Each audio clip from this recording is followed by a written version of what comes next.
What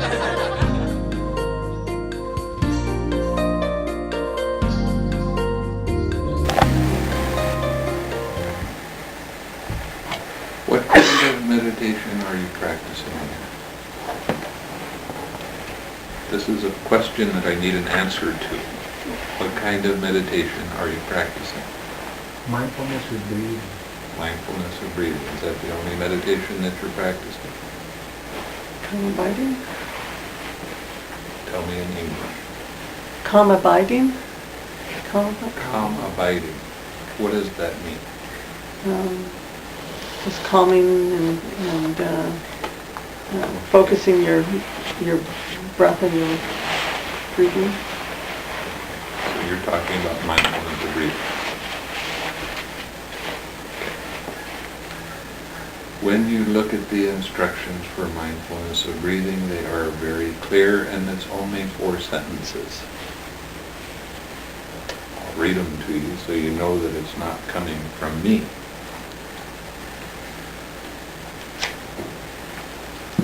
We'll do the Chunky Sutta tomorrow, not tonight.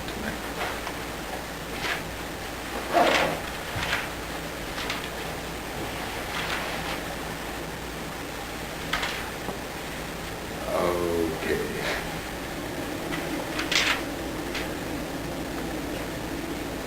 Now these are the instructions for the mindfulness of breathing, and I'm going to read them and I'm going to ask you whether you're actually doing it the way it says in the book, or are you doing it according to commentary? It says, breathing in long, he understands I breathe in long. Or breathing out long, he understands I breathe out long. Breathing in short, he understands I breathe in short. Or breathing out short, he understands I breathe out short. Now, the question is, what's the key word in this part of the instructions? The key word is he understands. It doesn't mean that he focuses. You notice you didn't hear any mention of nostril tips, upper lip, or abdomen. It didn't have any mention of following the breath all the way in and all the way out. It just says you understand when you're taking a long breath and when you're taking a short breath. That means you know. It doesn't mean that you over-focus on it. Now, the rest of the instructions, he trains thus. See, there's a major difference now. We're getting down to the actual instruction. I shall breathe in, experiencing the whole body. He trains thus, I shall breathe out, experiencing the whole body. What does this mean? It doesn't mean the body of breath. It means the physical body. You know what your body is doing. You know you experience your body. Then you continue on with the instructions. He trains thus, I shall breathe out, or breathe in, tranquilizing the bodily formation. He trains thus, I shall breathe out, tranquilizing the bodily formation. That's the instructions in mindfulness of breathing. Now, when it says that you train on the in-breath, you tranquilize the bodily formation, and on the out-breath, you tranquilize the bodily formation. Are you practicing this way? Or are you just watching the breath without the relaxed step in it? I just watch the breath. Right. That is from the commentaries. And there's a problem with the commentaries, because they don't take into account certain aspects of the meditation, like the Second Noble Truth. Okay, the Second Noble Truth is that the cause of suffering is craving. Now, how many here can give me a definition or how to recognize what craving is? What is craving? How do you recognize it when it comes up? Attachment. Attachment. What does that mean? It's when your mind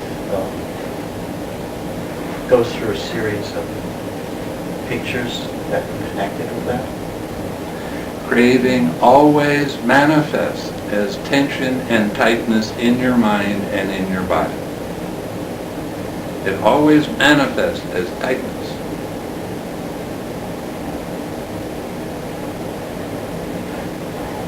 Okay? So now we get to the last part of the instructions where it says to tranquilize the bodily formation. What is it saying to do? It's saying to relax that tightness.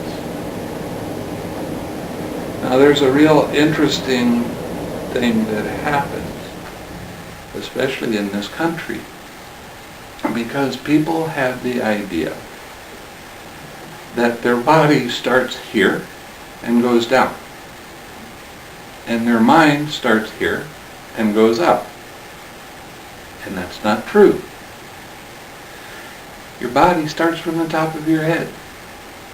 Now the reason I'm bringing this up is because this is where you notice the tension and tightness in your head, in your mind. I have a little prop. Maybe I can, oh, there it is. Okay. We have a brain. Okay, now you have a membrane that goes over the brain and in between the two sections of the brain. And what happens is these two membranes that touch each other get stuck. They stick together. They stick together because of craving.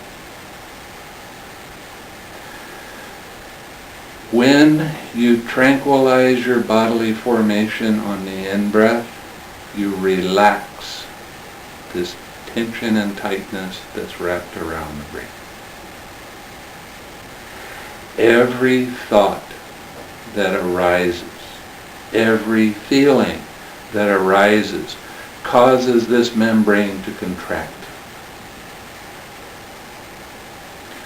You have to be able to recognize that that happened, and then you have to relax.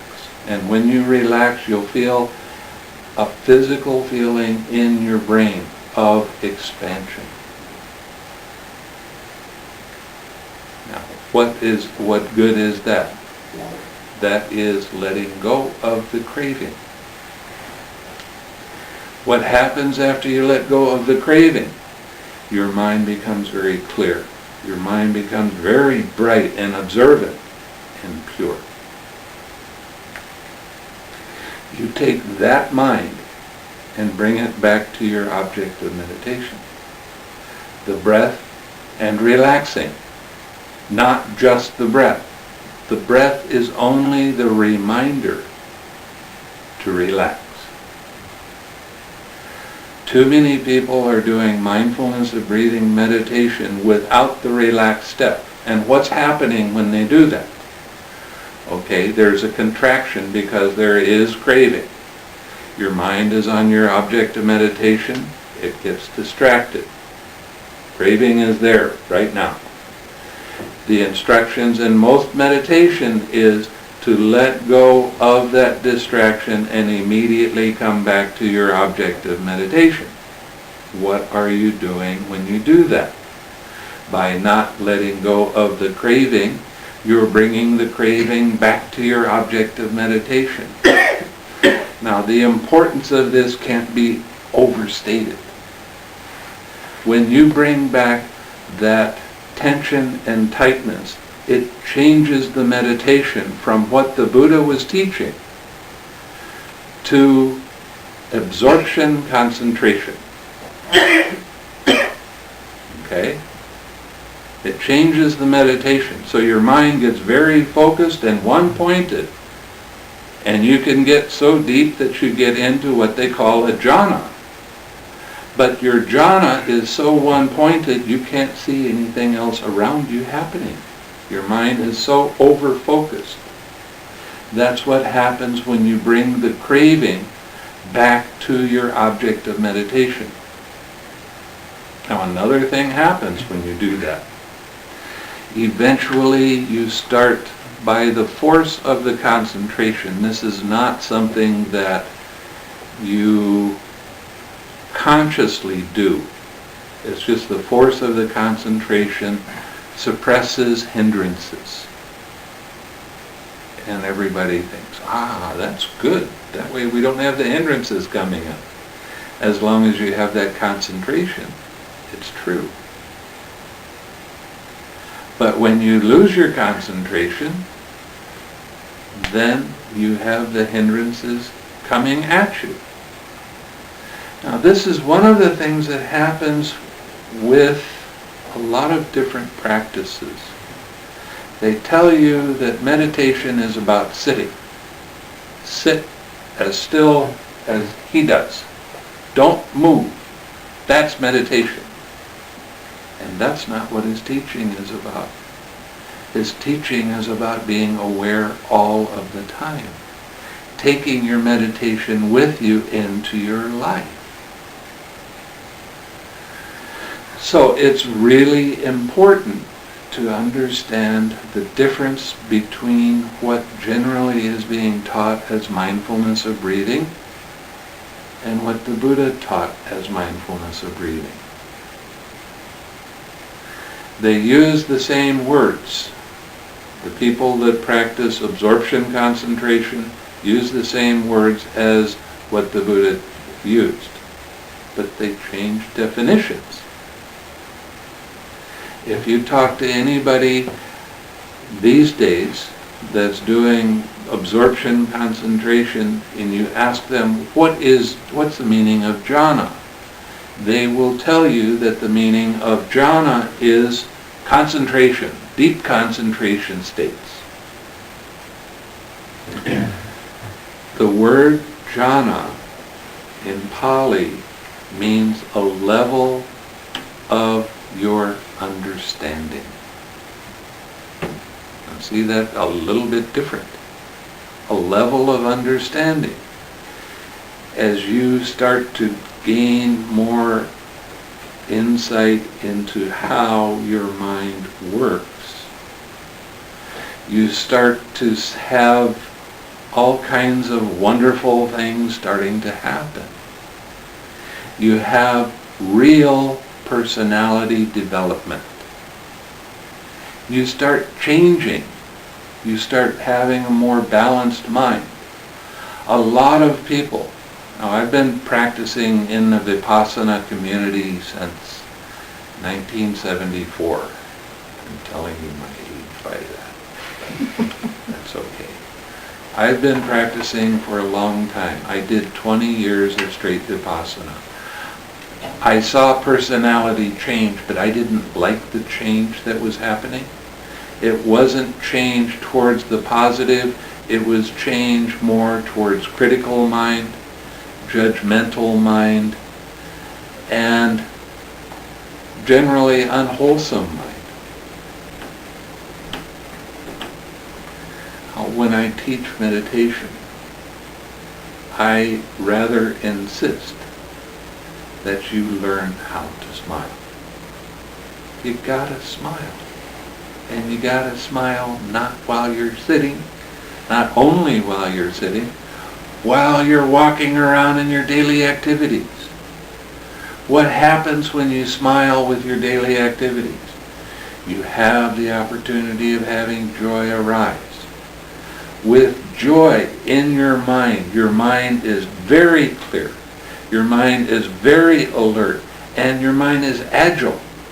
And you can see when your mind starts to let go of the joy and get caught in the mud. So smiling helps improve your mindfulness. You become much more alert of what you're doing in the present moment, of your mind states in the present moment. Now, you have right effort. What is right effort? Right effort is recognizing when you have an unwholesome state. Is this talking about sitting in meditation? No, it's talking about all the time. It's releasing that unwholesome state and relaxing, letting go of that craving. It's bringing up a wholesome state, smile. That's a wholesome state. And coming back to your object of meditation. And staying with your object of meditation.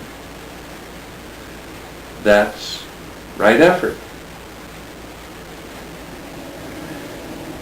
Too many times people start meditating and they get so over serious that they don't recognize that the Buddha taught is fun, it's exciting, and you learn so much that it's unbelievable, and you are teaching yourself.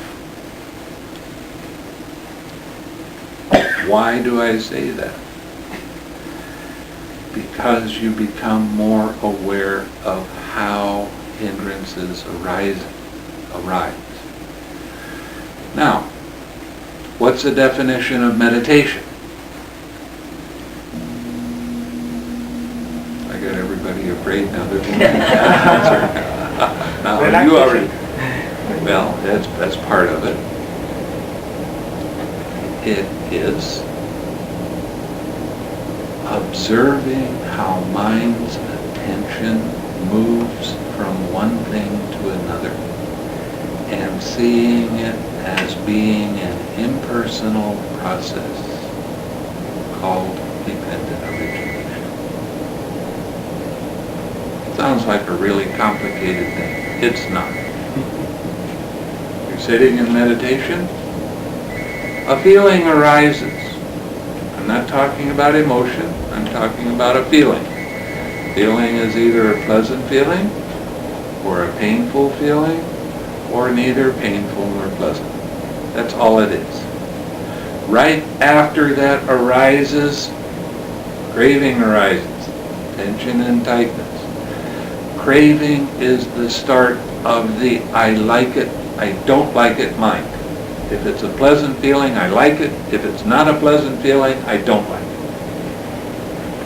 Right after that, you have what is called clinging. What is clinging? It's all of your concepts, all of your thoughts, all of your opinions, all of your stories about why you like or dislike that. Every thought is part of clinging. That's not absolutely true. I'll get to that in a little bit. But almost every thought, okay, is part of clinging. But clinging also has this definite concept and belief, these thoughts and feelings are me. This is mine. This is who I am. It's a false idea. Right after the clinging comes your habitual tendency. Your habitual tendency is whenever this kind of feeling arises, I always act that way. And the way that you really see that is with depression. Every time you have a painful feeling arise, then the craving arises, then your story and your concepts about why you dislike that. Now your habitual tendency is every time that happens, I'm going to act this way. And that's the birth of action. And then there's the sorrow, the lamentation, the pain, grief, and despair. I just told you and explained to you dependent origination. I didn't explain the whole process, but I explained what you're able to see through your meditation.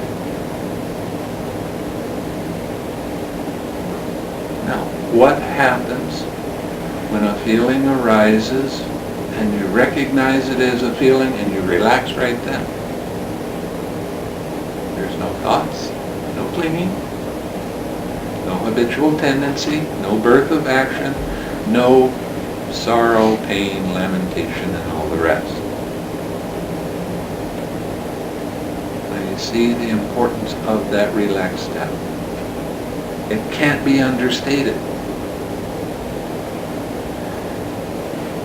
The more you are aware of thinking and feeling that tension and tightness in your head and relax that, the more clear your thinking becomes. Now there's three kinds of thought, basically. There's thoughts about the present, or the past, there's thoughts about the future, and there's observation thoughts about the present. The only wholesome thoughts there are observation thoughts about the present. Because there's no creating. It's only observing, oh, I feel this joy. I feel happy right now. That's an observation thought. There's no tightness when you have that. But when you think about what happened yesterday, or you plan about what's going to happen tomorrow, you can better believe that tightness is there. This isn't maybe. This is the way it actually does work. If you don't add the relaxed step on the in-breath and relaxed step on the out-breath to your practice, then you're not practicing what the Buddha taught, but what some commentarial person that wrote what he thought the Buddha was talking about. He answers it that way. There's a very popular commentary called the Visuddhimagga that gives instructions in how to practice absorption concentration. The Buddha didn't teach absorption concentration. I'll show you. There's a sutta, 149, and this talks about, this is what you know and see as it actually is. And it says these two things, serenity, samatha, jhana practice, and insight, occur in the meditator yoked evenly together. You have to have both. You can't have just insight practice without having calmness of mind. And the calmness of mind comes through adding that extra step of relaxing. See, if you're bringing back that craving into your object of meditation, then that's steering you away from the path that the Buddha was talking about.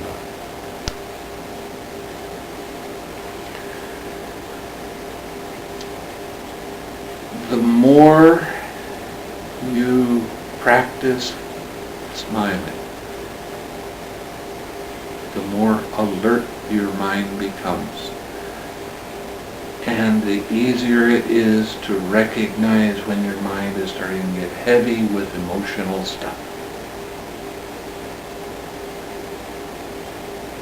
And you start to realize that you are causing your own suffering. See, there's nothing out there that's causing your suffering. You cause your own suffering. Why? Because of your lack of mindfulness. Another question. What's the definition of mindfulness? We asked a monk that and he said it means to be mindful. Now, you can't use the same word you're trying to define in the definition. Doesn't work. What's it mean to be mindful? The definition of mindfulness is remembering to observe how mind's attention moves from one thing to another. Observing it. So you can see it and you can let it be and relax and bring it back to your object of meditation.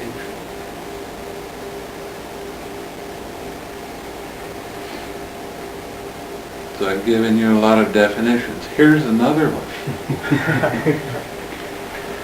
You were reading about the Dhamma, and you're reciting how when you're practicing the Dhamma, the Dhamma is for the wise. What does it mean to be wise? See, these are all words that we use all the time. Well, what's the definition of being wise? Every time in the suttas, when you see the word wise or wisdom, it's talking about the process of dependent origination. It's talking about this process of seeing a feeling arise, craving, clinging, habitual tendency, birth, and sorrow and lamentation. Where does skillful come in? Skillful and wise? Skillful is not used very often in the text. It's from Metta Sutra, isn't it? that's the word, not in Pali. Okay, translation's wrong. Well, in my spare time, I'm going to be doing something with Majjhima Nikaya and changing it into language that you will be able to understand. And it will be practical in my spare time. Yes. In your book, can you explain the concept of home base that you use? Well, you see, it depends on the kind of meditation that you're doing, what your home base is. If you're doing mindfulness of breathing, your home base is the breath and relaxing. Both. It's not just one thing. If you're doing loving kindness, it's the feeling of loving kindness, making a wish, feeling that wish, and sending it to your spiritual friend. That's home base. So it's a real important part of the meditation, because sometimes people practice what they call choiceless awareness, which means just sitting there and watching stuff. And they get caught up in their thoughts and caught up in all of this unwholesome things because they're identifying with it. That's what unwholesome. I got another one for you. How many times have you heard the word delusion? What does delusion mean? Ignorance of Four Noble Truths? No. That's ignorance. Not knowing neither pleasant nor painful feeling. No. What does to you? Taking things personal. Taking things personally. That's what delusion is. Every time you take a feeling or a thought and you say, this is me, this is mine, this is who I am, that's deluded. Everything that arises in your mind and in your body is impersonal. That's what anatta is all about. They say, not self. That's real confusing. If there's not a self, where is the self? We don't talk about things like that. We talk about, if you take it personally, that means there's craving. I am that, wrapped around it. If you see these things impersonally, then you're seeing it as part of a process. And there's nobody home. There's no controller. We get in real problems because we're made up of 5 things. You have body, you have feeling, you have perception, you have thoughts, you have consciousness. That's the 5 aggregates, right? When a feeling arises and it's unpleasant, what's the first thing we try to do? We try to control the feeling with the thoughts. And the more you think about that feeling, the bigger and more intense that feeling becomes. The more you try to control that feeling with your thoughts, the more you are causing suffering for yourself. Not a maybe. You get mad at work at somebody.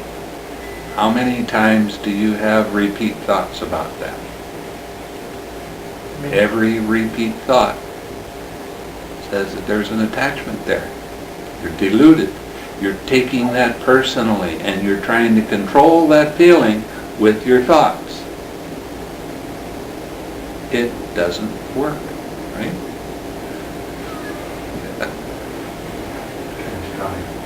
You can always try. And you can always fail and cause yourself a lot more suffering than you need to.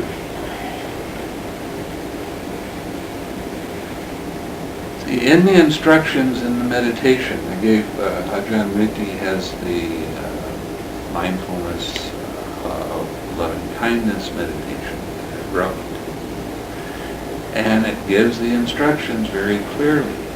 It says, while you're sitting very still, a sensation can arise. What happens is the first thing you do is you start to think about that feeling. Why is it there? Why doesn't it just leave me alone? I hate it when it comes like this. Why doesn't it go away? It's disturbing me. Every thought about that sensation makes the sensation bigger and more intense. So in the instructions it says the first thing you do is notice that you're thinking about a feeling and let go of those thoughts. How do you let go of the thoughts? You don't keep your attention on them anymore. You relax. Next you notice there's a tight mental fist wrapped around that feeling. That tight mental fist is, I don't like it. It's aversion. But the truth is, when a feeling arises, it's there. Profound, isn't it? It's so obvious, but we don't pay attention to these kinds of things. When a feeling arises, it's there. And it's okay for it to be there. It has to be okay because the truth is it's there. That's the Dhamma. Anytime you try to fight with the truth, anytime you try to control the truth, anytime you try to change the truth to meet what you want to happen, that is a cause of suffering. And it's not a little bit of suffering. It's a huge, massive suffering. Why? Because you're taking all of this stuff personally and you're trying to control your feeling with your thoughts again. So, you have to allow that sensation to be there because it's the truth. Now, you relax the tension and tightness in your head. You smile. Come back to your object of meditation. And your mind bounces back again, plays the same game over and over again. The whole point of meditation is not to be calm. It's to understand how mind's attention moved from being on this sensation to getting over here and thinking about it and trying to control it and not liking it. How did that happen? Why? We don't care about why at all. How did mind's attention move from being on your object of meditation to being distracted?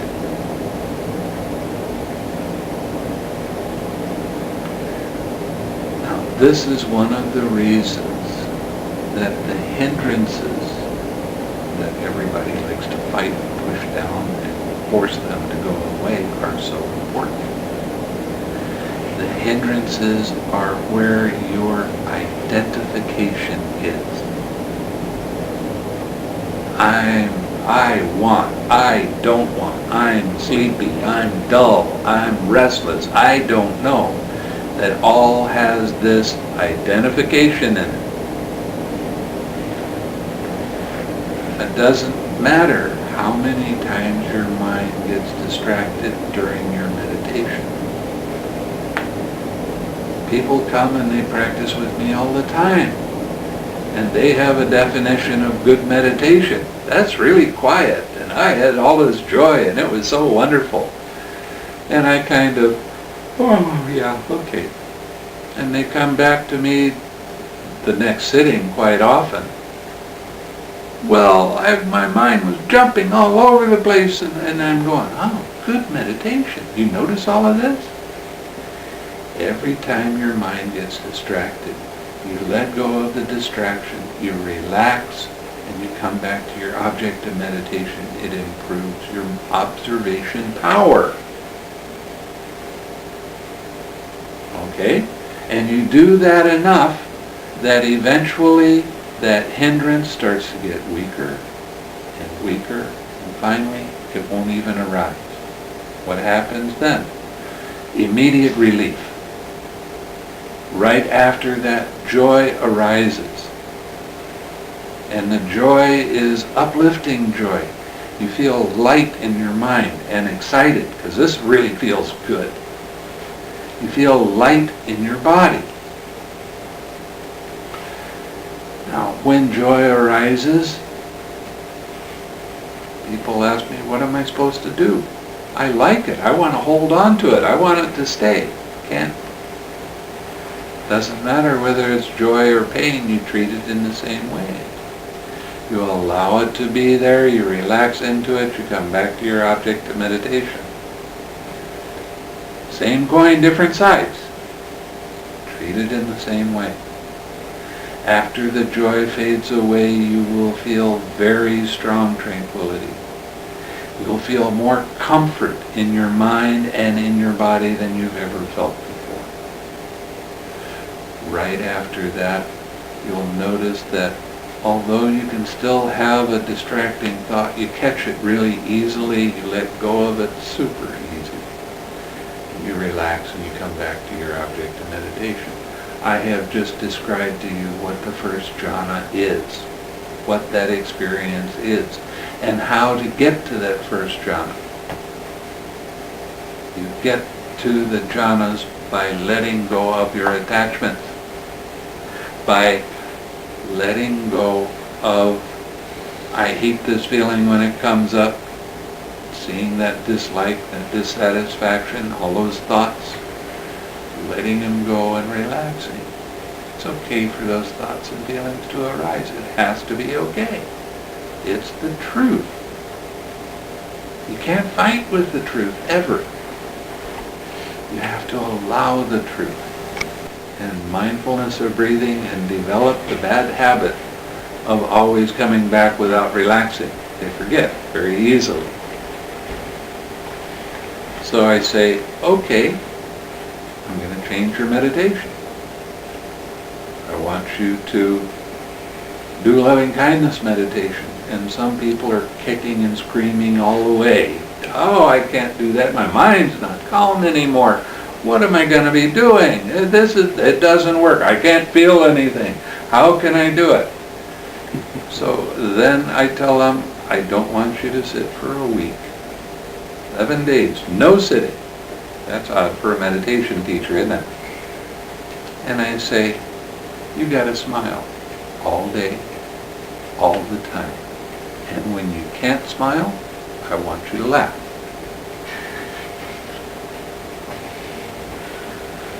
Try it for a week. Look at how much sharper your mindfulness becomes. Smiling is part of loving kindness. The more you smile into everything that you're doing, the more alert your mind becomes. Now, I'm not just talking about smiling here. I'm talking about smiling with your eyes, your mind, and your heart. Smile all the time. I don't care what anybody else says to you. Smile into it. Laugh at how crazy your mind gets with making up these big problems. Laugh with yourself. This is supposed to be a fun practice. Make it fun. See, that's the problem with a lot of people that get into meditation. They get all of a sudden immediately serious. Well, I'm going to attain Nibbana. Not with that kind of mind, you're not. You have to have a light mind. Isn't that what the right effort is about?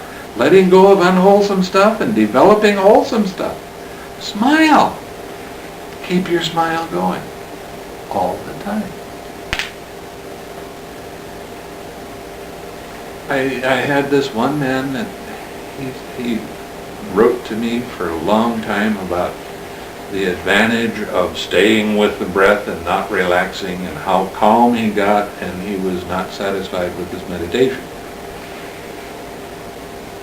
So finally I got him to do loving kindness meditation, and he started kicking and screaming about how hard it was, and I don't have any calmness in my mind anymore, and all of these problems.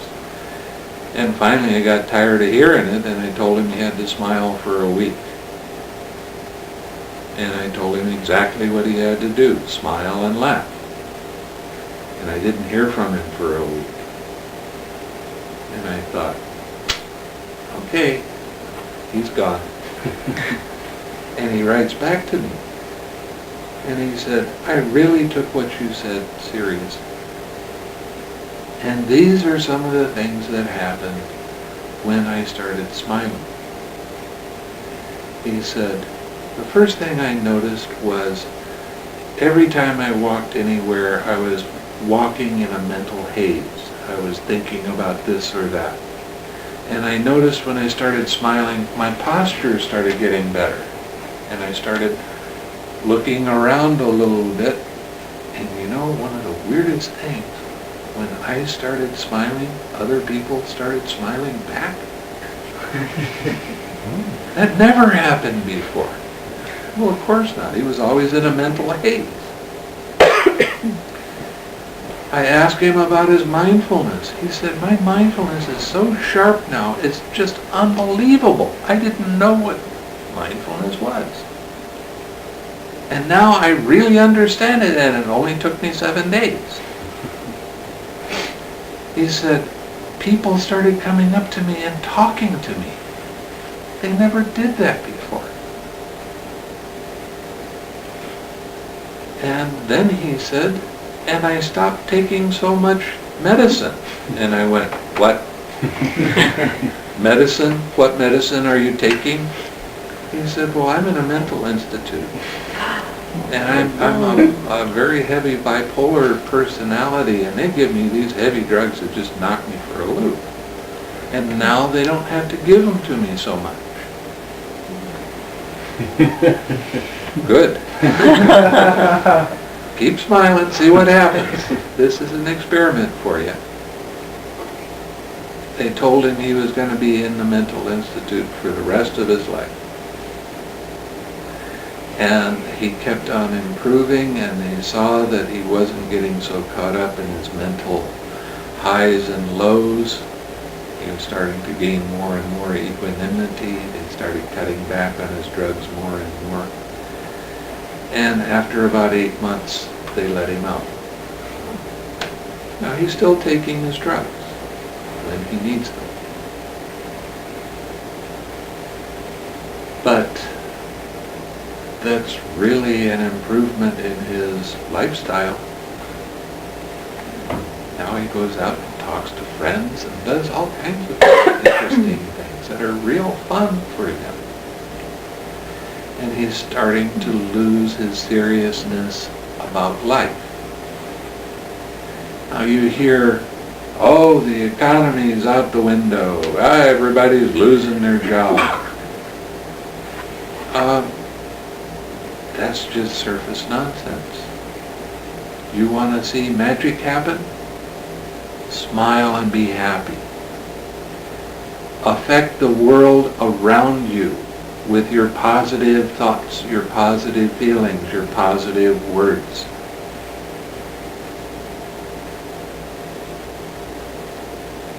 That's what Buddhism is about. The first part of of meditation is practicing your generosity. And it doesn't mean material generosity necessarily. You practice your generosity with your kind words that make other people smile, with your kind actions that help other people smile, with your kind thoughts. That's how you practice your generosity. Can you do that with you all the time? You can when you're smiling. It's real easy to remember that. Use different things as a key to remind yourself to smile. Every time you see a little baby, smile. See what happens. Especially if they're crying and being noisy. Because you start smiling to the little baby and all of a sudden the baby's smiling back and being quiet. How does that affect mom? And she's smiling going, oh, thank you. It happens. Not just a little bit, it happens often. Everything about the Buddha's teaching is about having an uplifted mind, having a happy mind. In the Dhammapada it says, we're the happy ones. Okay, let's be that. Make up your mind to be happy and give it away. Give your smiles away, give your happiness away. Practice your generosity.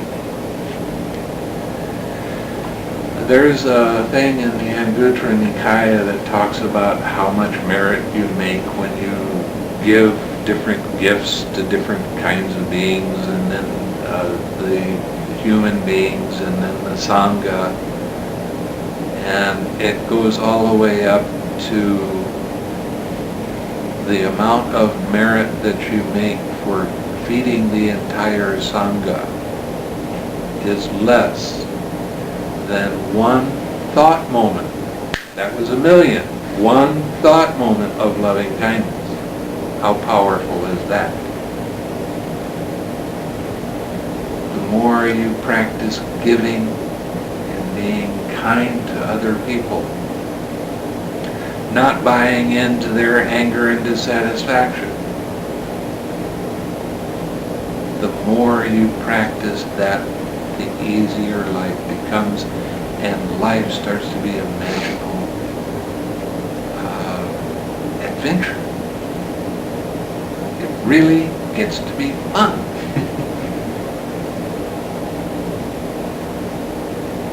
You watch 3- and 4-year-old kids and how they play, and they go from one thing to another, just having a great time. How come we're not like that? The world got a hold of us. Now, that's an excuse. Buddhism doesn't leave any room for excuses. It's all about self-responsibility. You are responsible for your own happiness. I can't give you the happiness. I can be an example. So many people that get into meditation, they always want to be, I want to be a teacher. What's the best teacher you can think of? The ones that lead by example. The ones that have happiness coming up. The ones that make you smile even when you feel like not smiling. Teaching isn't about using words so much, although you need them. It's about actions. And when those actions are uplifting and help everyone else around you, then you are a teacher whether you want to be or not.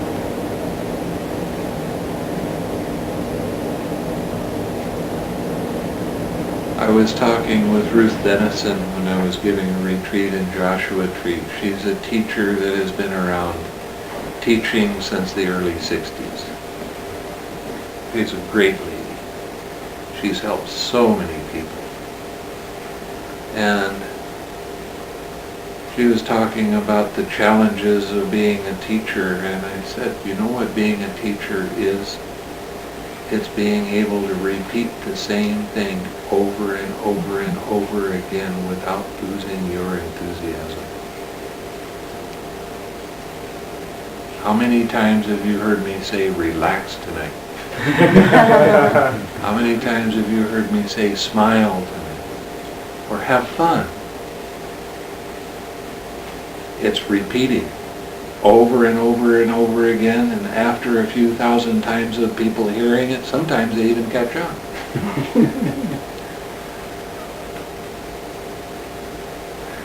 And I know, I'm a slow learner. I've been through 30 years of this stuff. It's only taken me that long to figure out that it's okay to have fun. And it's more fun to have fun than it is to be serious.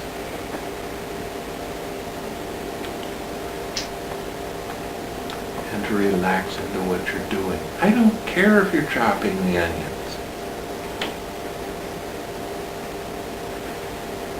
When you really start improving your mindfulness, the world starts to get vibrant with colors. You see things that you've never seen before, and you see them more completely because you're not thinking about something else while you're looking at this. You're very much in the present moment, but it takes practice. We have a lot of old habits and ways of acting and ways of being that need to be let go of, so we can develop new habits. The habit of smiling. It's not easy. It is fun, but the habit of having fun.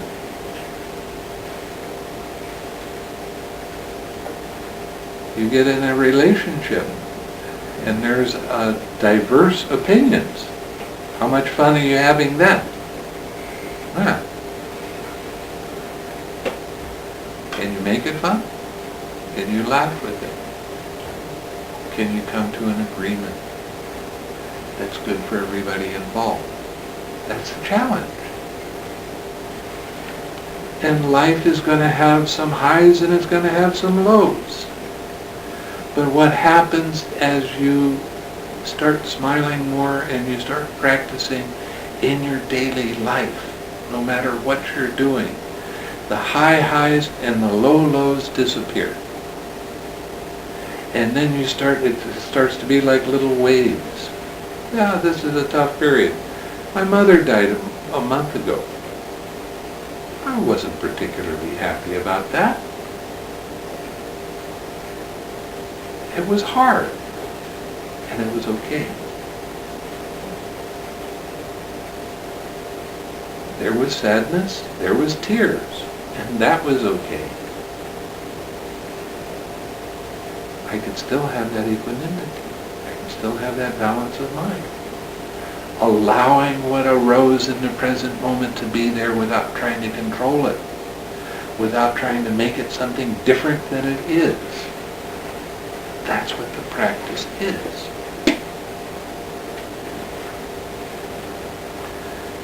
So I've been talking for a long time. Got any questions? You mentioned that, I guess as your mind becomes calmer, that the world about you becomes a more magical place. And you mentioned that colors stand out more? Yes, they do. And, okay. And it's interesting because... You've been walking around in grays, and all of a sudden there's Technicolor. It's like going from Southern California, where in the summertime it's no color at all, to going to Hawaii and seeing all of these flowers and all of these colors blooming out at you. Because sometimes I think I've experienced that. I can calm my mind. And, I don't know, just things become more vibrant, light and stuff like that. So that's a good thing. Yeah. I'll tell you the way you start to recognize when you're progressing on the path, by your sense of humor. You start laughing when you hear somebody say something that's true. It makes you laugh. You see something like two dogs that are playing with each other. It makes you laugh. You start laughing with the world, not at the world. And your sense of humor starts changing. You know that you're progressing. Your personality is starting to change a little bit. You're becoming softer. You're becoming more accepting of things that arise. There's more balance in your life. Yeah. Question, like I didn't understand about where you said relax, like when breathing, like you said the brain contracts, like get tensed. So what would you explain that again? Okay, here. Catch this. One hand. Okay. Now, let it go. Drop it. And let your hand relax all the way. Okay? Now, when you caught it, there was tension. You opened up and you allowed the tension to let go. But there's still subtle tension holding your hand up. Relax. Okay? It takes being able to recognize the tension. And what's the easiest way to recognize tension? Smile. The more you can smile, the easier it is to recognize when there's some tightness that happens. That's the necessity of having joy in your practice.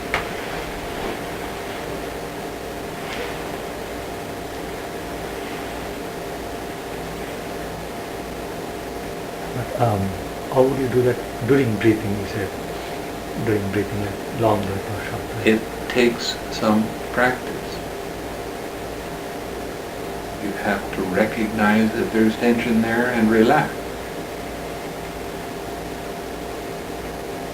And what happens is between the two brains, as you relax on the in-breath and relax on the out-breath, you start to feel less and less tightness and tension. And it becomes less and less and less until those two membranes can pull away without any attachment at all. When that happens, the pineal gland, which is right in the middle of that, explodes. You become light. Is that the hypothalamus that you're talking about? Pineal. No, the membrane. membrane. The membrane, is that what, or? Yeah, I think so. I think that's kind of. Okay. Like the brain has a separation Right. here, has one side and the other side. And Each the side hemispheres. has Yeah. a wrapping around it. Exactly, okay. Okay, that's the one. Okay. And so when your attention moves to an object, that contracts. There's actually, it's a contraction on the brain. There's a tension. And when you release, and when you relax, it comes open. And you begin to feel it, but you can't feel it in the beginning because there's so much tension in your body when you start out. So then gradually when the tension is less in your body, then when So the more you smile, the easier it is to recognize it. Yeah, you're smiling. Like, Really works, honest. Gotta do it to try it. I agree with you, Venerable. Thank Make you. the world more peaceful. Yes, it will. The more the people smile, Yeah, and the people live longer also. yes. The more we look at each other and we become gloomy and sad. not the worst scenario that we can find. Well, see, there's another part. Maybe that guy get angry at us. There's another part to the meditation, and that is being serious about keeping your precepts. Don't kill or harm anything on purpose. Don't take anything that's not given. that even means information off of the internet. Don't take any software that's not given.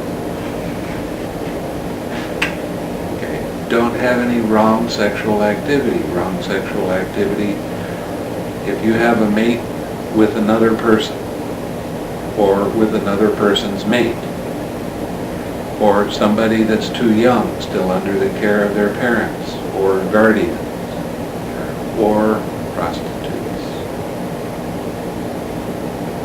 People that take money for that sort of thing. The next one is a tough one. Don't tell any lies. Don't curse. It's so shocking to come back to this country. Even, I've been back 10 years.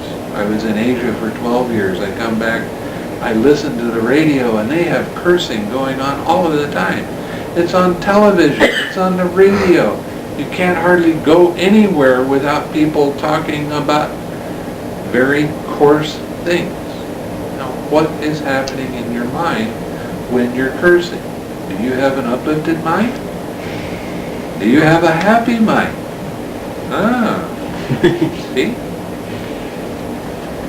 Don't say things to split people apart. Say things that bring people together. Don't gossip. What is gossip? Making up stories that aren't true about other people that aren't there. Don't take any drugs or alcohol unless it's with medicine. Medicine is different. I have a friend that insists that I can have a glass of wine any time I want. It doesn't affect my meditation. He's taken 12 or 14 retreats with me. And it takes him 10 days to calm down. And the last 3 or 4 days of the meditation, he starts to actually progress. And still he wants to go home and drink his wine and relax. No. That affects your meditation negatively. You know what the 5 precepts are. If you break one of the precepts, you have a guilty mind because you broke it. I don't care which one it is. Now, this isn't about causing a lot of guilt. We aren't like some of the other religions. When you realize that you've broken a precept, stop. Go by yourself. Take the precepts again with the determination, I'm not going to break the precepts. I'm not going to do that again. Now, when I give a retreat, everybody every morning takes the precepts. What do you mean by that? Do you Not repeat killing, them? repeat them Okay. after me. Yeah. We have it on the website. If you want to do that every morning, you can listen to it on the website. But that's not done as a rite and ritual. That's done as a reminder. Keep that foremost in your mind. Don't break any precepts. You want good meditation? You want a calm mind really fast? Keep your precepts. Yeah. When we talked a little bit in here the previous weeks about the middle way and taking your mind back to that, when you talk about smiling, that's another way. It makes your body and your mind go back to that. Yeah. Yeah, okay. Every time you smile, you're following the entire Eightfold Path. That's the middle way. Ain't that great?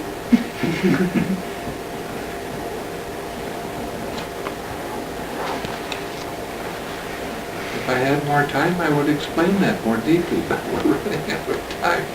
What time do you want? I don't know. For them.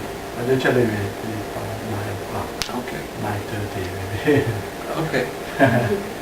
You can How's the precepts deal with the hindrances? They're hooked together, Oh. right? Yeah.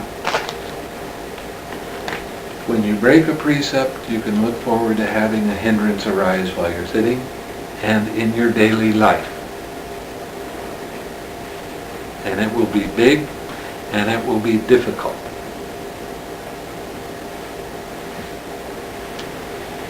The precepts directly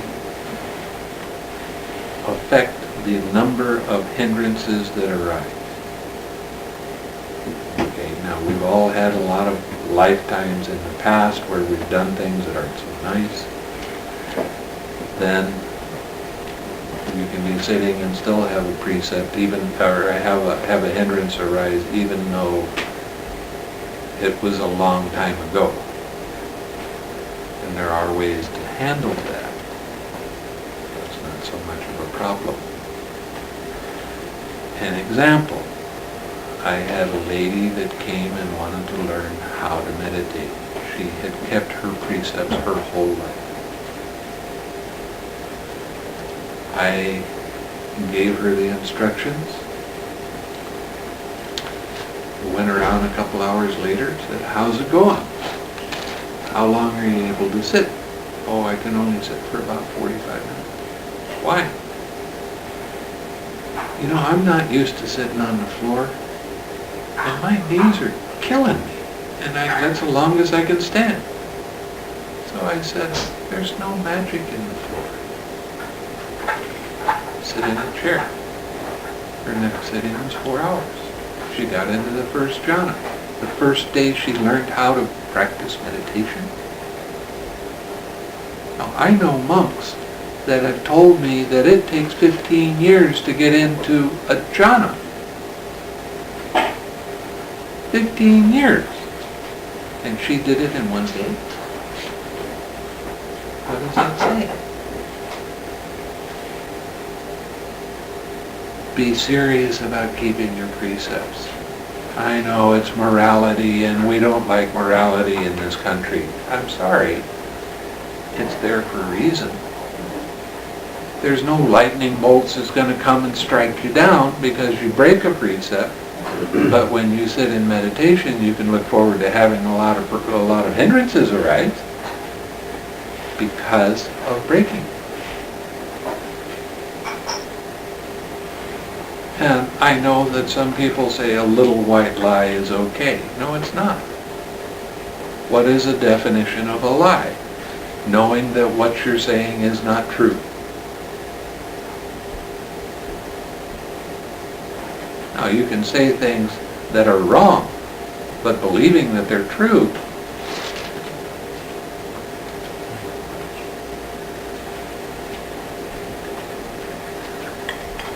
is something else. If you believe that what you're saying is true and it turned out to be not true, that doesn't mean that you told a lie. But knowingly saying something to deceive somebody else, that is a lie. So with little white lies, you know you're saying something to deceive somebody, and it will affect you negatively.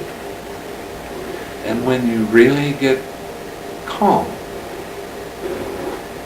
you say something that's not true, your mind will say, "You shouldn't have said that. You know better than to say that kind of thing." And it's very quiet. That's the time you correct what you said. Or if it's too late, then you take the precepts with the determination not ever to do that again.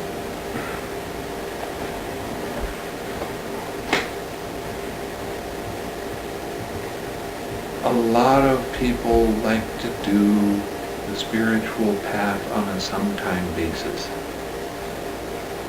You know, it's go to church on Sunday and be real good on the holy day of the week, and the rest of the time you kind of flim-flam around and do and say whatever you want. Don't work that way. You want to truly be happy, you have to practice being happy. And that means keeping your precepts without breaking. And I had somebody that actually asked me, okay, you've convinced me, how long do I have to do that? Right? I said, well, we can start at 100 years and go up from there.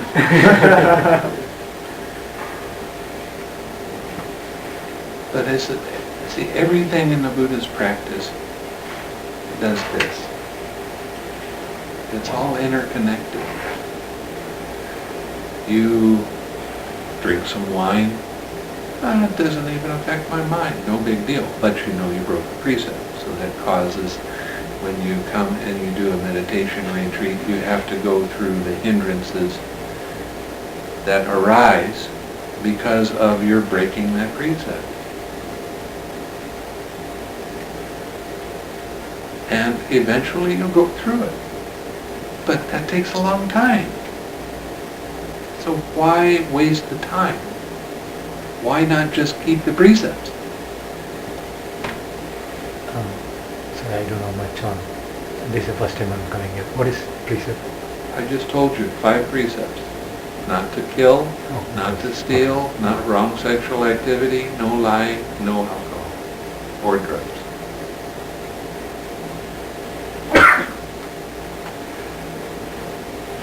And here's another story of somebody that, he's been a friend, he's actually meditated a lot longer than I have. He's been a friend of mine for 30 years.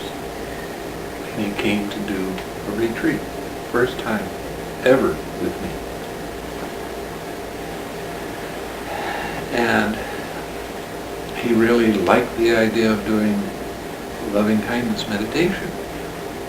But he's a publisher.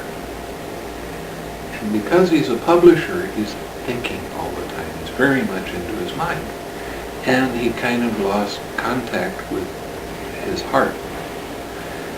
And he was talking about the meditation, and I say, well, how long are you sitting without your mind wandering? Oh, 30 seconds. A minute.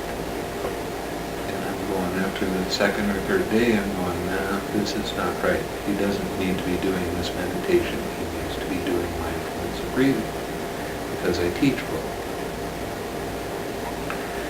Now, this is a practice that he had been doing for many, many years, and then he just stopped doing it.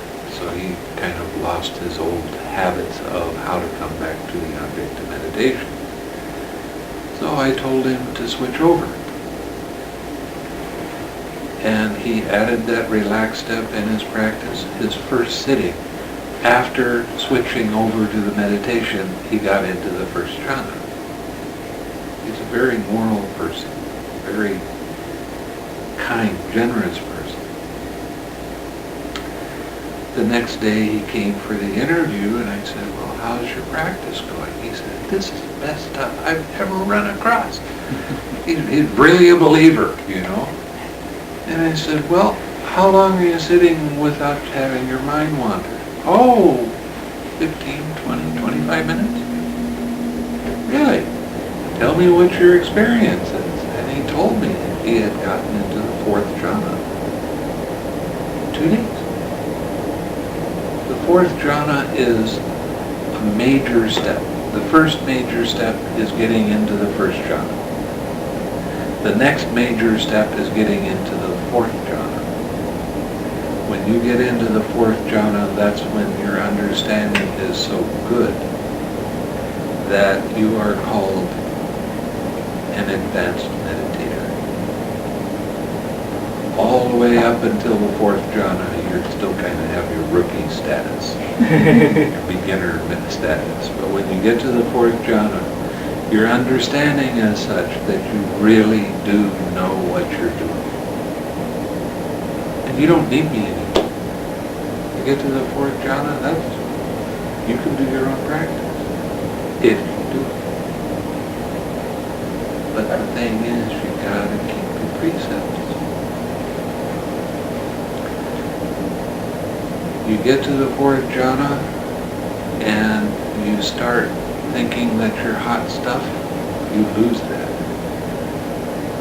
And when you lose it, you still think that you're spiritually advanced and you've declined. You have to start over again. It doesn't take long to get it back.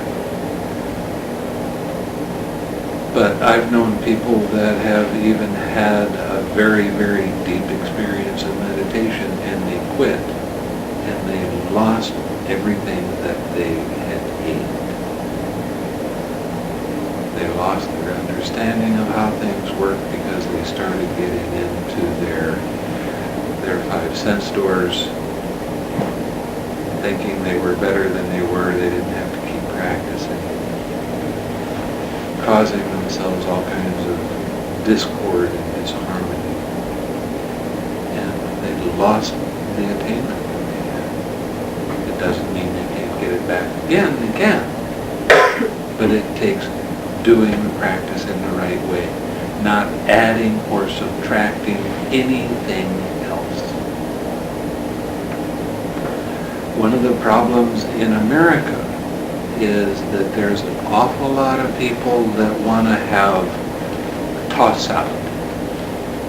They want someone, oh, this practice is good, I'll put that in there, and this practice is good, I'll put that in there. Would you mind describing the experience of the fourth jhana?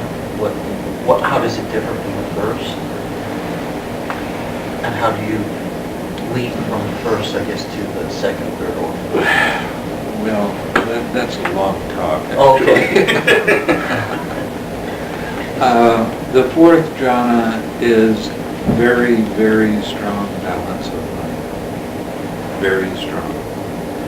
You don't have gross feelings in your body anymore.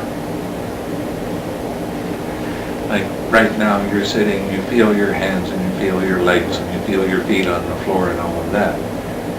When you get into the fourth jhana, you don't feel that unless there is direct contact. Now, you can stay in the fourth jhana while you're walking, you're doing your walking meditation.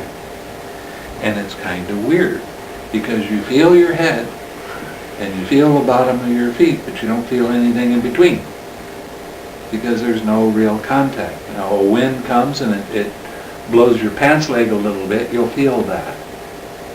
But you don't feel the gross things anymore.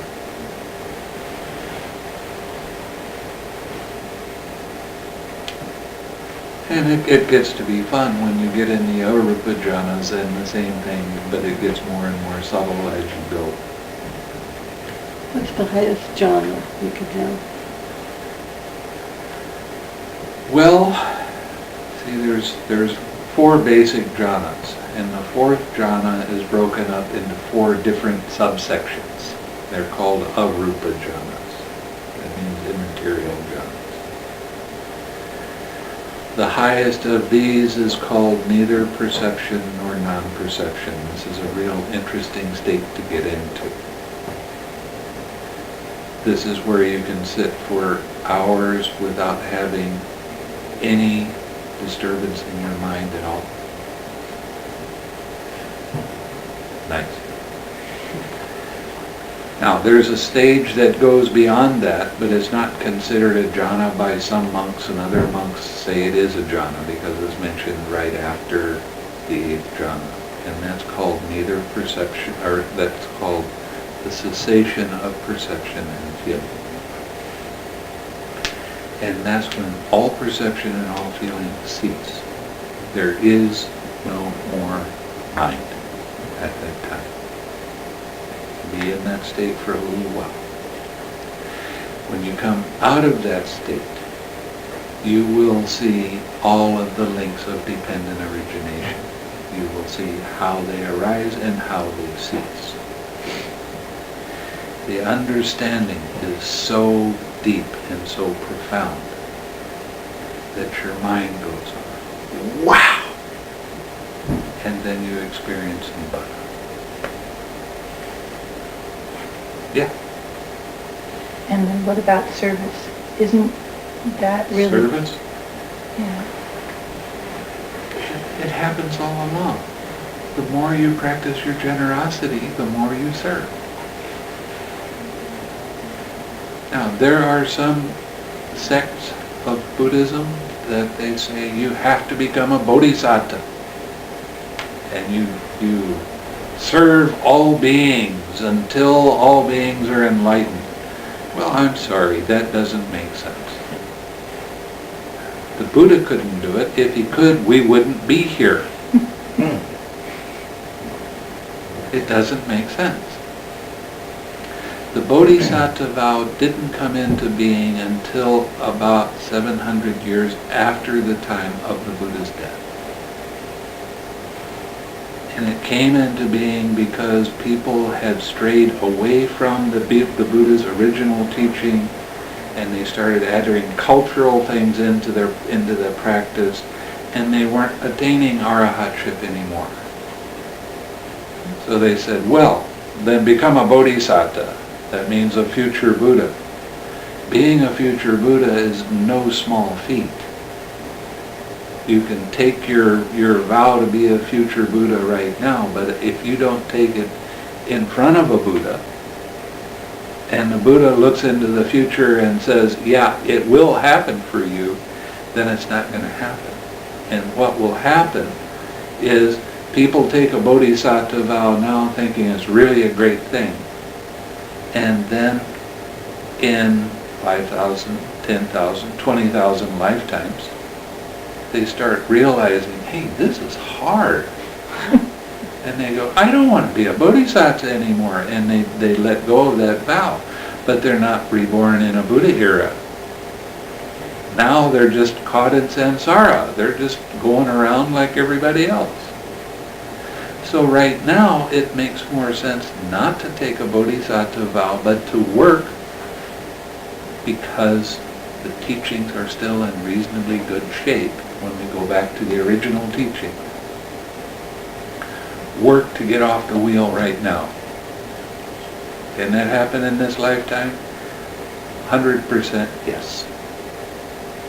If you can experience the first jhana, you have the potential to experience Nibbana.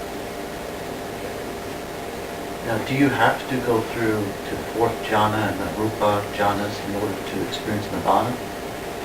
Or can you That's experience a tricky question. It depends on the individual entirely and their understanding of how things work. Now, you can experience Nibbana without doing any meditation by your understanding of the Buddha's teaching and your understanding of how dependent origination works. But meditation's helpful towards that end. Oh yeah.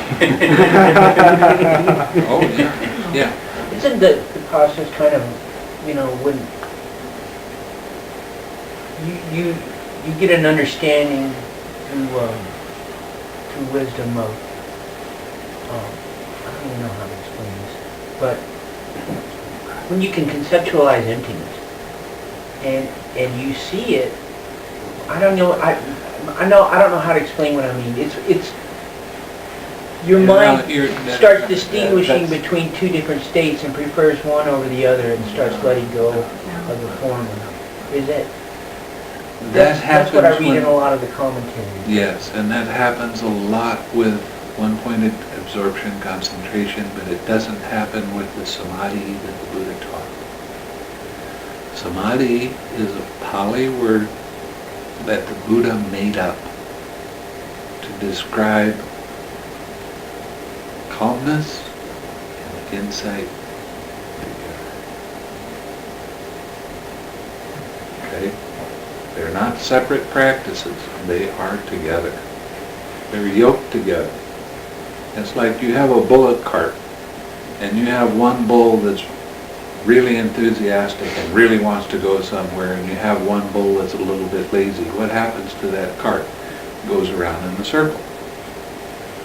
And if it happens the other way, then it goes around in a circle the other way. But when they're pulling equally, then they go in a straight line. That's the importance of the insight. And the insight is always your understanding of how this process works. Dependent origination. That's what insight is. It's not these insight knowledges that the commentaries are talking about. It's real interesting when you get into studying the insight knowledges. I did that for years. I practiced the insight knowledges. I went all the way through the insight knowledges. It doesn't lead to where they say it's supposed to lead. Because their focus is not on dependent origination. Their focus is on impermanence, suffering, and not self. Now you can see one or all of these characteristics without ever seeing dependent origination. But if you see dependent origination, you will see all of these characteristics. So what does that say? The whole thing with the way Vipassana is being taught is there's an overemphasis on impermanent suffering and not self, without the deep understanding of how it actually works in each link of dependent origination.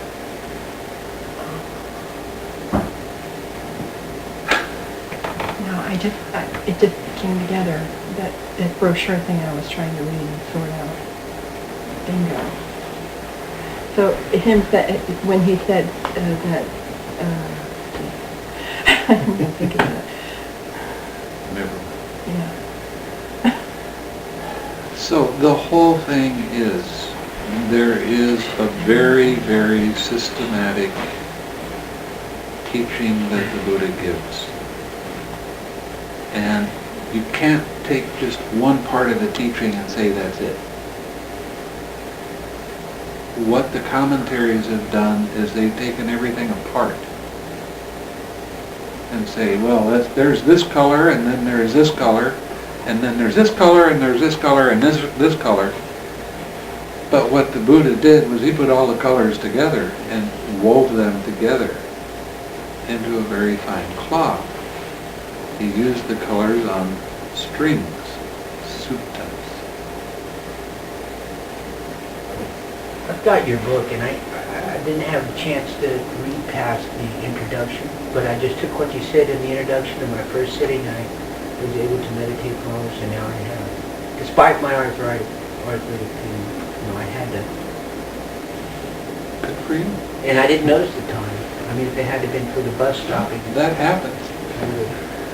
It works. The thing with the meditation is when it's easy, it's really good. And when it's hard, it's really hard. And the reason it's really hard is because we have an attachment we don't want to let go of. And we get serious with it, and we try to force it to be the way we want it to be, and it doesn't work. I have a question. When we develop our skills through meditation and whatnot in this lifetime, when we pass on, when we're reborn again, do we automatically just retain that information, and when do we remember it, or how does that work? No, tricky question. When you point your mind towards the wholesome and you make a determination that's the way your mind is going to go, then you will start developing wholesome habits that will carry over from one lifetime to the next. Like your generosity. I really like generosity. I want to keep my generosity going. And then you make a determination that you like being kind to other people and helping them. And your understanding grows. So when do The you more wholesome you become, the more wholesome you become. do you have to mentally think that prior to death, or is No, your living it's it? one time. It's making a determination. It's called a solemn vow. I want to point my mind towards freedom. And you will start working towards that end result. See, this is the thing with the Bodhisattva vow. You make a vow. Today, people make vows all over the place, and they break them. And they suffer because of it, because they don't think vows are for real. I know some Zen people that they take a vow to keep the 5 precepts and then go out and get drunk. I said, wait a minute, you're breaking the precept. Oh, that's just for them. It doesn't matter now. Oh, it does matter. You don't make a solemn vow without having consequences, either positive or negative, whether you break it or keep it.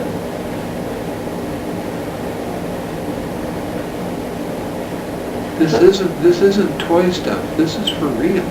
So if you don't make a vow and you go out and have a glass of wine versus you did make a vow and you, Well, is there a difference on how your your meditation and, your meditation is worse.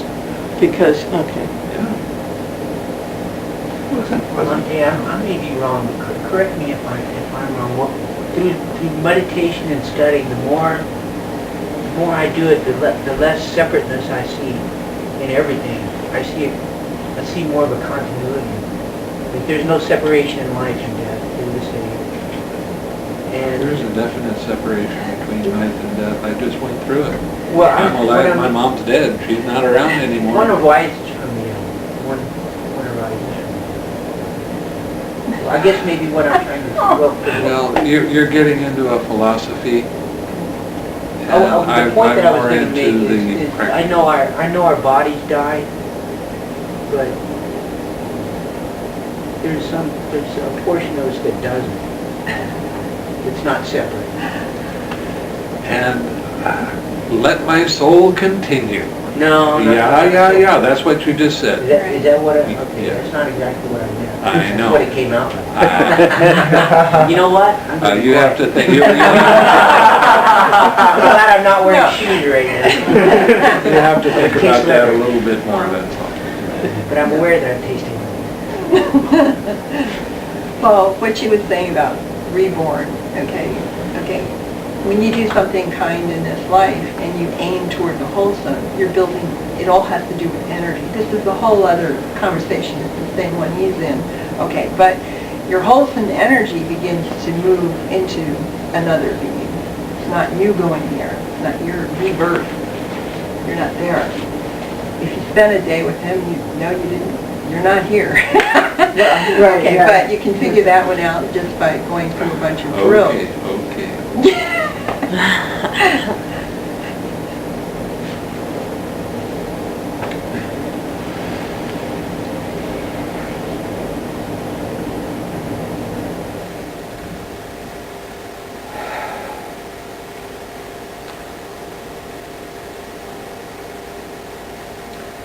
Beings are owner of their actions, heirs of their actions.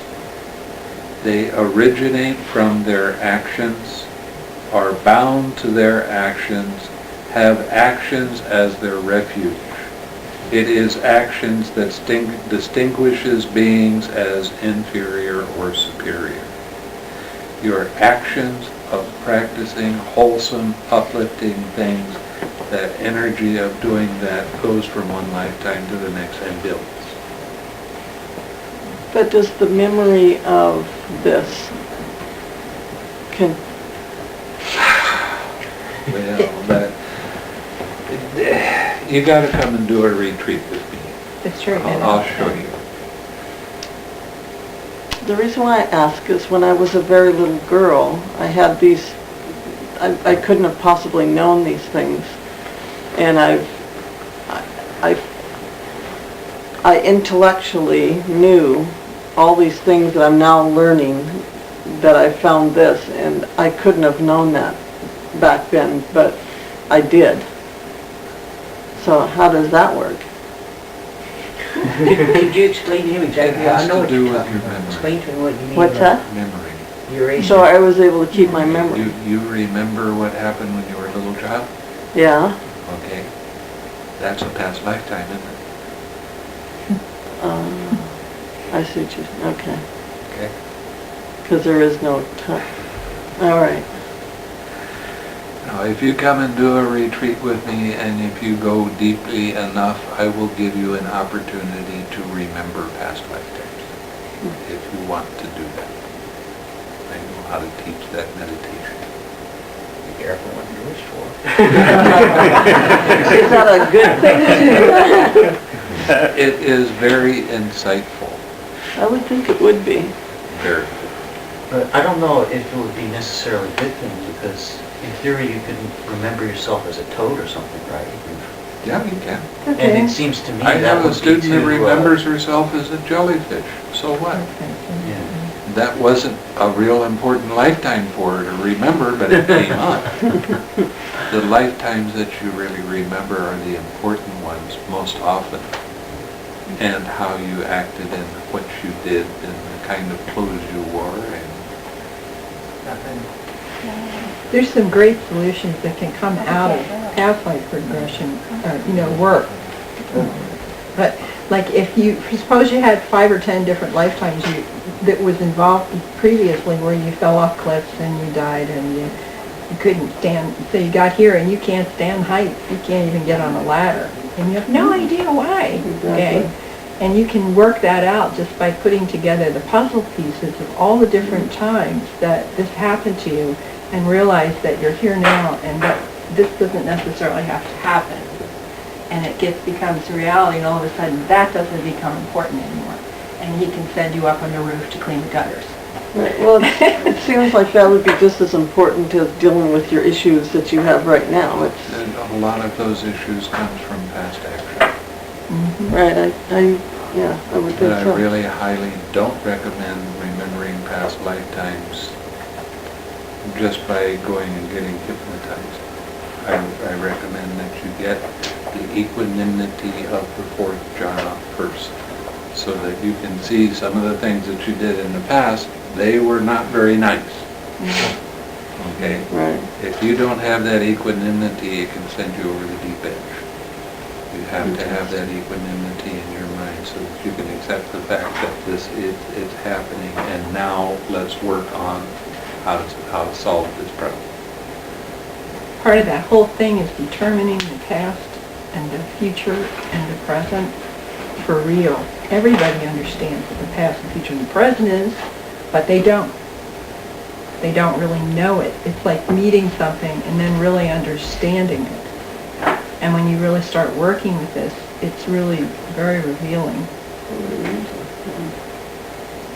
But the equanimity is extremely important. Yeah. Very revealing. Rivet. But when you remember past lifetimes, you have unshakable belief that karma is real. And it just gets unshakable. Now, a lot of people say, yeah, you remember past lifetimes, but this is part of the path that the Buddha took to become enlightened, or to become awakened. When he got that unshakable belief that karma is real by seeing his past lifetimes, then he started seeing the arising and passing away of beings in different realms. And he started seeing that in terms of dependent origination and how that happened and how it worked. And then he saw the cessation of perception and feeling and dependent origination arising. That's the only way you can attain Nibbana. The idea that you have this flash of, oh wow, and not know what's happening, that's not the Buddha's path. That's the one point of concentration path.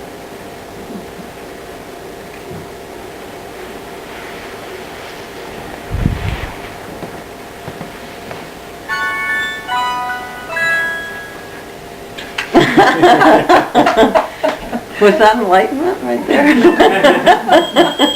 Well, I have a real problem with the word enlightenment, because if I tell you something you don't know, I've enlightened you. But the Buddha became awake. He'd been walking around in the dream state, and when he woke up, he became the Buddha. The awakened one. He saw how everything worked.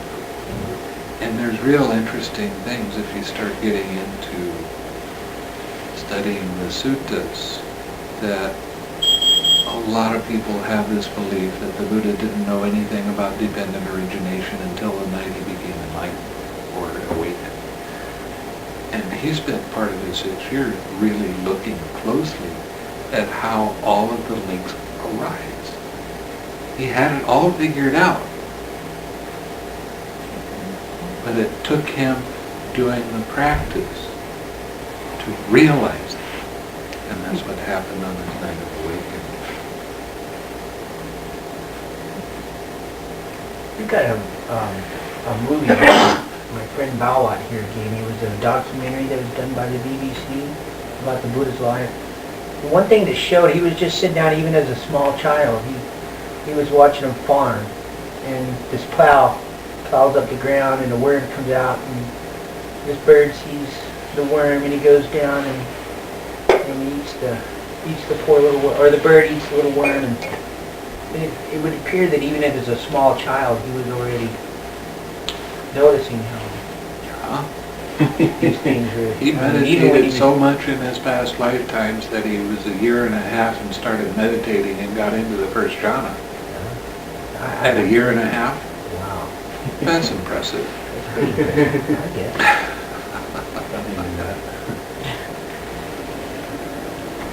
Well, that's when I read that story too, and it's like he recalls that he went into the first jhana as that little boy, observing that situation and having that feeling of loving kindness, that later on when he went through those periods of depriving himself of everything and doing the one-pointed meditation, that he realized that, wait a minute, if I could achieve jhana as this little child without all this effort, I should be able to do it.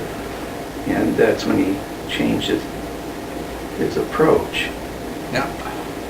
It's pretty obvious that he shifted something, that he shifted.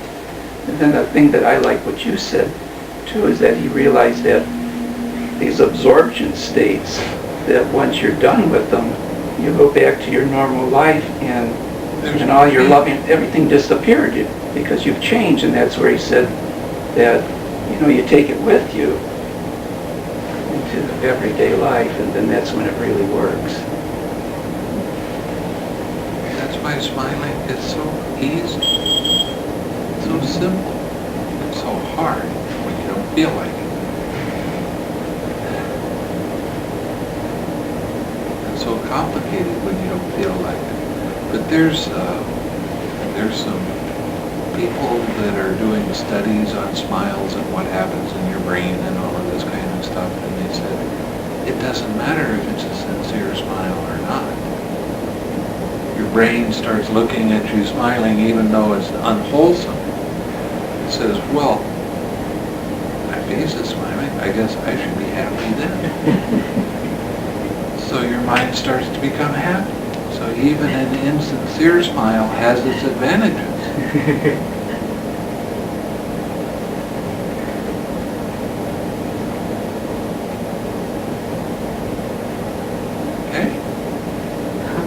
But how does Buddhism fit into American mainstream?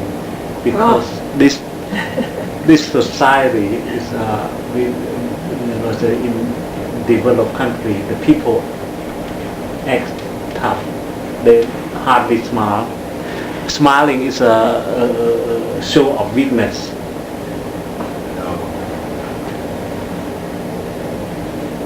In the industry, In the mainstream, they're trying to cause a lot of fear and anxiety with newspaper articles and television stuff.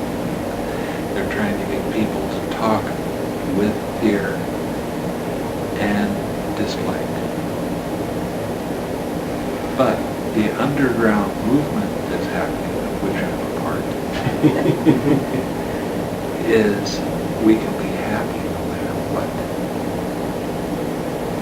So you have a lot of people with a lot of money trying to convince you that you should be afraid because the economy went out the window. Has that affected anybody here? Really? Okay, you lose a job, but you can lose a job anytime. Does that mean you can't be happy? Does that mean you have to be afraid? They think it does. But they're giving a Dhamma. That means no Dhamma. They're giving the opposite. They're trying to control people with fear and anxiety. And there are some people that are very strong psychically, and they can come to you in dreams and that sort of thing. And they can try to scare you. And when you laugh at them trying to scare you, that gets them so upset that they leave. They won't ever come back and bother you again.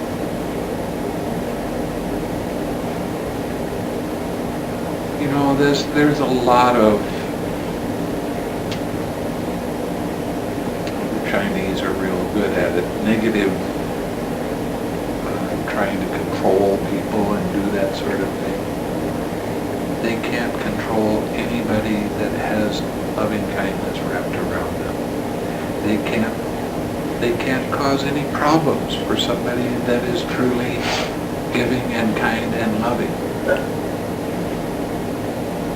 There's no black magic that can hurt you when you're honestly keeping the precepts, practicing smiling, giving that smile away all the time. Affect the world around you in a positive way. Black magic stops. And there is stuff that is black magic. A lot of Westerners don't like to believe in that sort of stuff, but I've been in Asia, I've seen it work.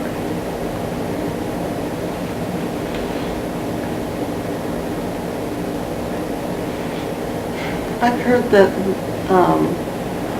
the side effect of when you meditate is different psychic abilities and things like that. Could you talk a bit about that? Sometimes that happens. It depends on the personality of the person that's doing the meditation. Some people are more sensitive to feeling than they are towards intellect. Okay, if they're sensitive to feeling, you have some psychic abilities that will start to arise by themselves. But everybody, quote, everybody is psychic. It's just some are more psychic than others. And what does that mean? It means you're sensitive. You walk into a room and somebody is depressed. You feel it. Okay. You're psychic. You felt it. You get into a situation where a lot of people around you are afraid. You feel that. Okay. You're psychic. See, it's not much to it, really. And on the path, I mean, didn't the Buddha, he wasn't very a big fan of psychic powers and stuff like Well, that? that's not necessarily true. Really? See, the thing that happened with the commentaries that came into being was getting into absorption, concentration, and developing abilities of reading people's minds, flying in the air, walking on water, that sort of thing. And the Buddha said, don't do that sort of thing with anybody else around watching. Now, with the kind of meditation that the Buddha taught, these kind of things come very naturally. You start picking up other people's thought. You might not even know that you're doing it. But you just become more sensitive to feelings around you. You start becoming more sensitive to people's body language. And you go, oh, I know what's with you. You're going through this problem right now. I can see it. But it's no magical thing. It's just being more sensitive to the things around you and being able to read. One of the beauties of Buddhism is it makes you more intelligent. You become a lot smarter because you're more sensitive. Yeah. Did he say to do that by yourself? Because he was thinking that, I mean, I don't know what he's thinking, but because Well, it's the ego? If I say, watch this, and I come up off the floor about this far, all of a sudden you're going to think that I'm really some kind of hot stuff. So And it takes away from the actual teaching. Because the teaching isn't about flying in the air. The teaching is about becoming awake. So that's why the Buddha said, don't show off. And then the other thing about the practices like that is like you can get enamored with them. Isn't this great? I can do this, you know, and you get stuck, and so you park, and then you don't move, and then you don't keep going. The hardest people for Because you me to stop. teach are the people that are most sensitive. You get stuck. And they get into all kinds of stuff, and they can do all kinds of really fantastic things. But it's really hard to teach them because they really think they're starting to be something special. And it takes a heavy club to beat them back down. I don't like doing that.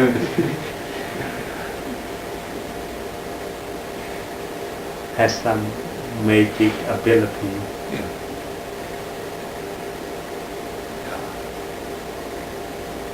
I could tell you about some of the things that I've had 3 or 4 students that were really good at that sort of thing, but I don't like to talk about it because there's no point. And I certainly don't want to encourage anybody else to do it because they're hard to teach. I don't want to teach people like that. I want to teach people that have more balance in their life. How is it how literally does that happen? I mean, It happens all by itself. but how or why or what? I mean, it's Because there of for a reason. sensitivity to feeling. And being able to discern the different kinds of feeling of the different elements in mind and body.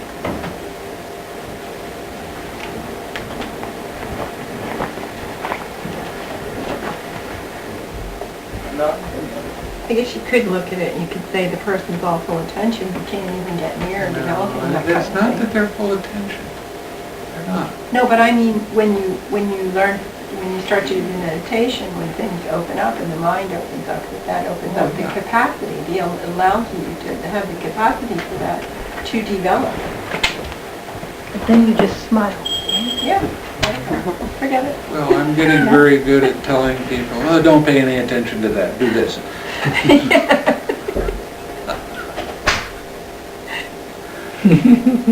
I was thinking, well, if they say, oh, I just levitated off the ground 3 inches, then you say, forget that, just Yeah, that's nothing. relax and...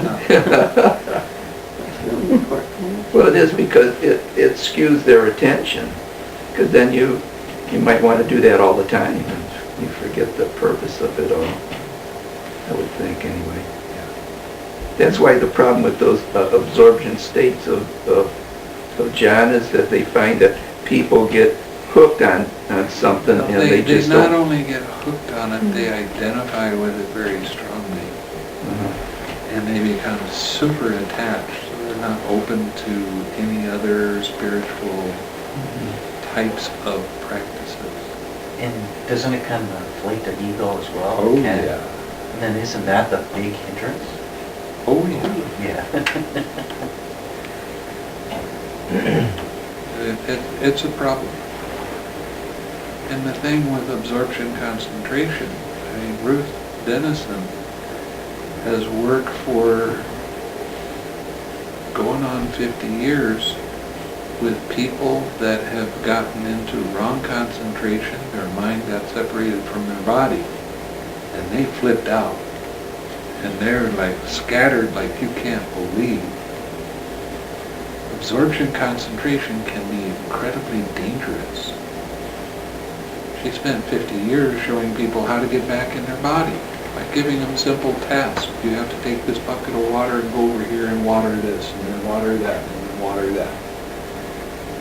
You have to pick these rocks up and you have to put them in a pile. She gets them back into their body by doing that sort of thing. But it's a long, slow process, and it's not